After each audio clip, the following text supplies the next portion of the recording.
Director anti corruption Gujranwala division Mohammad Naeemullah Bhatti ने कहा है कि किसानों की शिकायत पर सख्त एक्शन होगा। किसानों का इस्तेहसाल किसी सूरत बर्दाश्त नहीं किया जाएगा। हुकूमत पंजाब की हदायत पर महकमा एंटी करप्शन की जानिब से किसानों और ज़मींदारों के लिए खुली कचहरियों के इनेकाद का मकसद इनको दरपेश मसाइल को तरजीही बुनियादों पर हल करना है।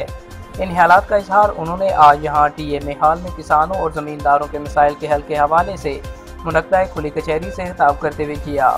खुली कचहरी में assistant commissioner Malik Kashif Nawaz, deputy director anti corruption Raizul Afkar, deputy director ज़राअत Sheikh Mohammad Iqbal, DO industry Rana Gulfam, CO Tahir Nadeem Sandhu, किसान बोर्ड के सदर अकरम गोंदल और दीगर ओहदेदारान के अलावा किसानों और ज़मींदारों की एक कसीर तादाद मौजूद थी। खुली कचहरी में रीजनल डायरेक्टर को किसानों और ज़मींदारों से इनके मसाइल सुने और 30 दरखास्तों में भी वसूल की, जो ज़्यादातर शुगर मिल्स, लाइव स्टाक, महकमा ज़राअत, महकमा इनहार और वापदा से मुतल्लिक थी। इस मौका पर रीजनल डायरेक्टर मोहम्मद नईमुल्लाह भट्टी ने खिताब करते हुए कहा कि हुकूमत पंजाब ने किसानों को इस्तेहसाली माफियात से निजात दिलाने के लिए महकमा एंटी करप्शन को टास्क दिया है, जिसके तहत सूबा भर में खुली कचहरियों का इनेकाद किया जा रहा है और ज़िला मंडी बहाउद्दीन में सिलसिला की ये पहली खुली कचहरी है।